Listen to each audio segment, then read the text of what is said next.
Fraud is deliberate deception to secure unfair or unlawful gain. Fraud and cheating is found consistently in the business environment.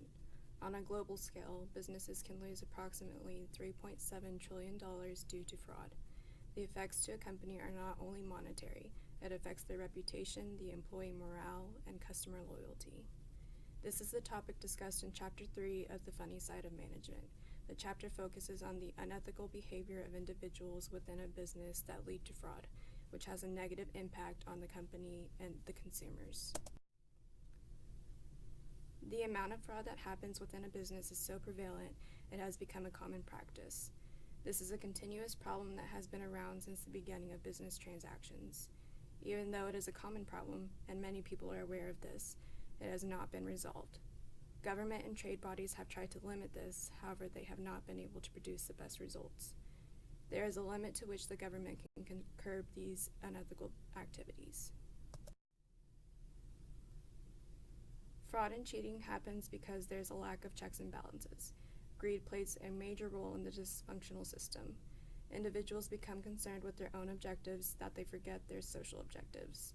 They then turn to unethical business practices. This leads to an uncontrollable chain of events that has an impact on a large scale.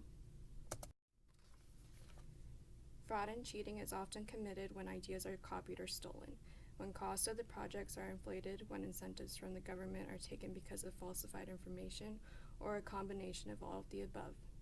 Oftentimes, a proposal is presented with inflated projections of costs and profits in order to get subsidies, which means the entrepreneur only has to invest a small portion of their own money.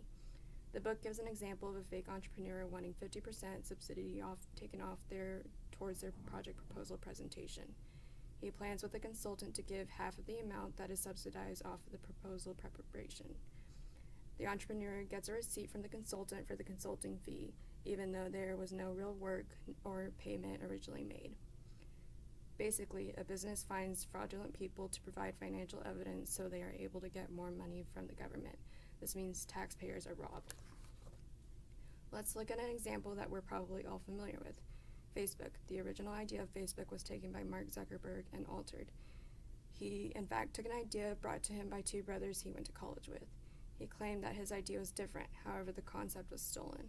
The brothers sued Mark Zuckerberg and won an undisclosed monetary settlement. Although this particular example ended well for all involved, the idea was still stolen. Another example of fraud would be the Enron case. Enron filed for bankruptcy on December 2nd, 2002.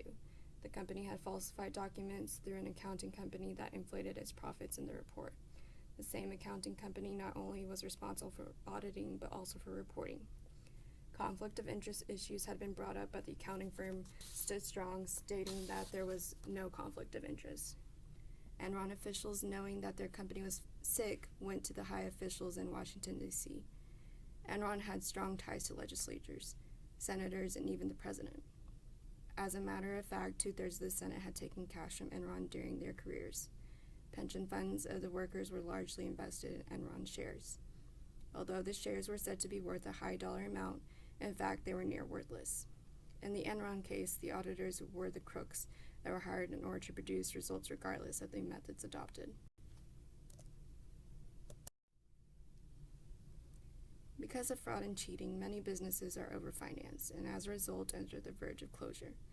In order to keep their businesses running, many unethical methods are adopted to try and save the business in the short run. These methods include lowering the quality of products, raising the prices of products, and purchasing of substandard equipment. These methods lead to results on a much larger scale. It often leads to a loss of reputation, customers, and goodwill.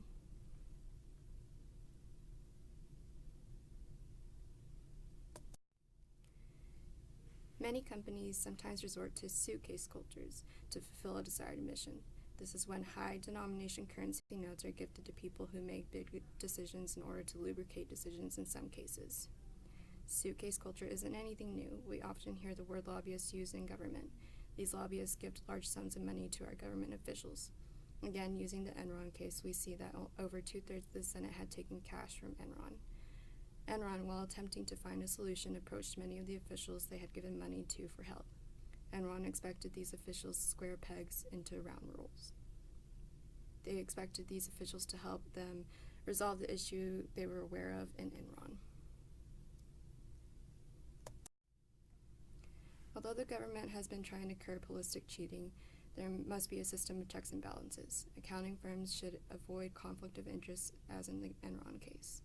Government officials should have a limit on money received from private companies in exchange for lobbying for the same companies. However, lobbying is now common practice in our government. The only way to curb the suitcase culture in our government would be to eliminate the ability to use suitcase culture. The most effective way to avoid holistic cheating would be the use of morals in businesses. There needs to be a culture based on values established within companies. Many times, however, profits trump morals.